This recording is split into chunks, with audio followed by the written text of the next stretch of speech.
The Rangers defeat the Montreal Canadiens 4-3 in a shootout. Rangers really didn't play very well in this game. They hadn't played in a while, their last game being their loss to the Bruins on Saturday. So, I'm not surprised that they weren't great, but it's not a win to really be proud of. There were some good things, but, you'd like to play better against Montreal. But to be fair, they've been playing all right lately, and they did beat the Rangers earlier in the season at the Garden. Rangers do find a way to get the 2 points. Patrick Kane gets his first goal and assist as a Ranger, but also made mistakes along the way as well. And, really he cost them the goal. It was a short-handed goal by Montreal, and then he made up for it with a power play goal of his own. So definitely some good and some bad. I'm still, I don't know. And then Panarin had 3 assists tonight, and 2 of those were on the power play. But I don't know if the Panarin-Kane combination ultimately is going to be a good thing. Of course it can be, but I'm just skeptical of the current lines. And there were definite power play changes. We'll talk about those and how originally, from what I thought it was, I didn't like it. But then, I actually don't hate it. But yeah, I really think that there's definitely changes that need to be made. K'Andre Miller returns, and so that was good to see. And I thought Miller was fine overall. He was totally gassed in overtime, but that's, here nor there. And then still no Ryan Lindgren and Tyler Mott, but I'd expect them to be back soon, maybe even as soon as this weekend. And it's fine. You don't have to rush them back. The Rangers now are able to roster a full lineup. Johnny Brodzinski was up from Hartford and in tonight on the 4th line. But Lindgren is such an important player. Like, this Ranger team defensively, whenever he's out, they're just not very good.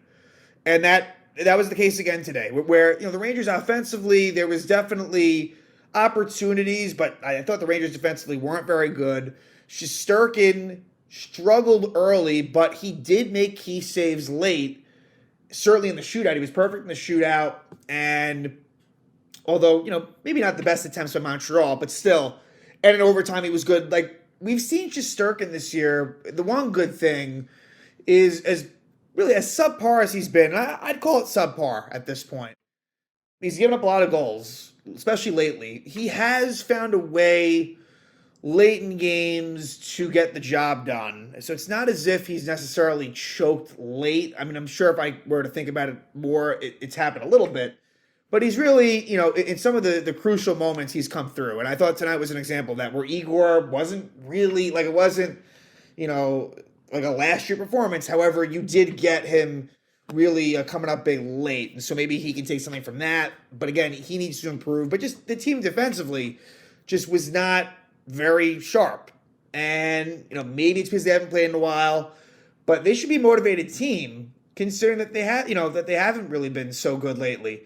But it's going to take some time to get things right with this team, with the changes. And we'll ultimately see, was this the right thing to do? And when I say right thing, I'm talking specifically Tarasenko and Kane.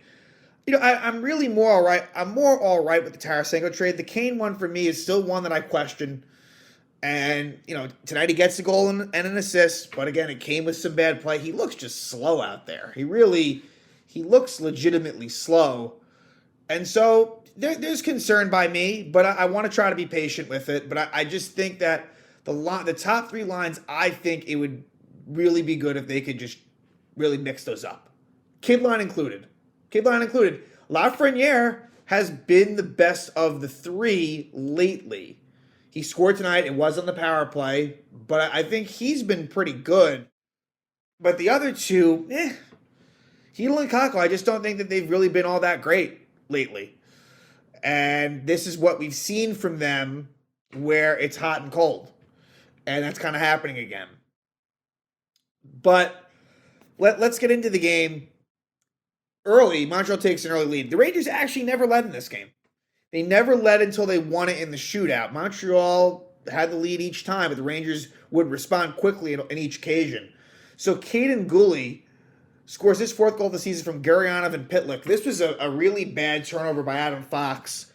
And it's one that Shesterkin probably wants to have back, but really Fox with a bad turnover. And Adam Fox needs Lindgren back maybe more than anyone.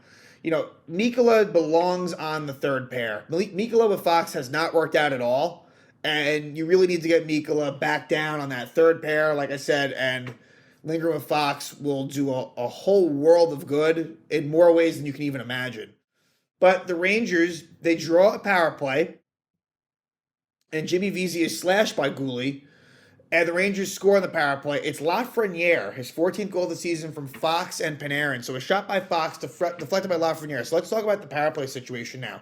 So it's been split up into 2 units, and the easiest way to describe it is one unit has the Trocheck line centering Panarin and Kane, and the other unit has Zibanejad centering Kreider and Tarasenko. The Zibanejad unit also has Hedl. The Panarin unit also has Lafrenière. So Lafrenière is kind of in that Kreider role in front. And what it seems like they're doing is Fox is out there with whichever unit starts, and then it's Trouba. So it's not as if, because I thought going into this game that Fox was going to be like with the Panarin unit and Trouba was going to be with the Zibanejad unit, but it didn't really work that way. But there's definite questions to be had, but I do like the fact that they've kind of switched it up. I don't know if I would have gone in this exact direction, but look, I'm honestly all right with Fox, although I don't want to tire him out, especially in games. Look, these games, the result of these games are not that important in my eyes. Sure, you want to win games, absolutely, but you kind of are where you are in the standings. So I don't want to tire out Fox, but then Trouba's on in the second unit. And give Trouba credit for tonight. Trouba was good tonight, even on the offensive side. But I think, ideally, I'd prefer Keandre as the other defenseman, but we'll see how it goes. But a definite shakeup, and it leads to Lafrenière scoring a power play goal. And that's kind of what I'm talking about in terms of Lafreniere's statistics, not being great. And it's beyond the statistics. Look, he had a really, really bad stretch, but lately he's been better. And look, all it took was just a simple deflection. And Lafreniere's shown that he scores greasy-type goals. It's funny, last year he had a highlight reel goal against Detroit, but Lafrenière in his 3-year career, when I think about it, it's a lot of goals that are in tight. And so the Rangers tied up 1-1 there. As the first period moves on, there's a too many men on the ice penalty on Montreal, 11-12. Rangers don't score on that power play. And then Montreal scores. At 17:02, Alex Belzile scores his 4th goal of the season from Goulet and Wideman. And this is one where Igor definitely wants to have back because it was a clear shot. It was a clear shot, clear view. Whereas the Goulet one, there was a lot of commotion. It's possible Igor, I had to think about that one. Igor might not have picked that one up, but this one, he's got to stop it. Doesn't. And Montreal takes a 2-1 lead, and they would lead 2-1 going into the second. But the Rangers respond right away in the second period. At 48 seconds, it's Jacob Trouba scoring his 6th goal of the season from Panarin and Kane. So right there is Kane's first point as a Ranger. And it was a nice play by Trouba, showing a good amount of patience and scoring past Sam Montembeault, the Montreal goaltender. So, yeah, I thought Trouba was good tonight, and it helps for him to get Keandre Miller back. I'm sure that probably, helped. So the Rangers tied up at 2 there. In the second, Jimmy Vesey is tripped up. So the Rangers get a power play at 12:59. And unfortunately, Patrick Kane, and we saw this against Boston, where a Kane miscue leads to a goal against. And that kind of happened, and that happened again here. Kane loses control of the puck. Josh Anderson ends up with a breakaway and scores past Shesterkin. A breakaway goal. Josh Anderson scores his 19th goal of the season from Tierney. And at that point, I'm thinking, like Patrick Kane, it's been a bad first 3 games. But on that same power play, at 14:31, Kane scores his first goal as a Ranger, his 17th goal overall in the season from Trouba and Panarin. So give Trouba 2 points in the night, Panarin with 3 assists on the night as well. And so right there, and Kane was pumped up. You could say, especially after he fucked up the play before, that meant a lot to him. And so it's 3-3. Then the Rangers get a power play delay game on Rem Pitlick at 16:33. But that power play was stopped a minute in as Lafrenière hooks, Raphael, Harvey, Pinard. There was 4-on-4 action, but nothing comes of that. And this score is tied 3-3 going into the third period. And in the third, a better, defensively a better period for the Rangers. Even though Montreal had its chances, I thought the Rangers got a little bit better as the game went on. The first period wasn't very good at all. Really, there was not much defense. But third period was more conservative, and Patrick Kane takes a bad penalty. So for Kane tonight, ups and downs for sure. A bad slashing penalty by Patrick Kane at 15:25, but the penalty kill does the job. And the penalty kill was really good tonight when it had to be. That was a big kill right there. So we go to overtime. So the Rangers get a point at that juncture. And in overtime, it started out with Zibanejad, Kreider, Fox, and there were some chances there. And then it was Panarin, Kane, and Miller, and that did not go well. That did not go well at all. Eventually, Adam Fox takes a holding penalty. He holds Nick Suzuki at 3:33, so the Rangers have to kill off 1:27 of time in overtime, and they do it. And it was a combination of Zibanejad, Mikkola, and Trouba. And they get it done, so we go to a shootout. And in the shootout, the Rangers would prevail. So Montreal goes first. Rem Pitlick does not score. So the Rangers, they have last licks, which I prefer in the shootout. And they go with Kakko, which that's fine. It's interesting. Patrick Kane was not going to be one of the first three shooters, which Kane's career numbers in the shootout are really good. However, the last 3 years, Kane, I think he's maybe 2 for 15. He has not been good in the shootout in the last 3 seasons. So Kakko makes it, a nice backhand move, but is stopped. Nick Suzuki, no goal. And so then Zibanejad, who, hasn't been as dynamic on the shootout this year. I've talked about that, where in the shootout, he hasn't been quite as good. He's great in his career.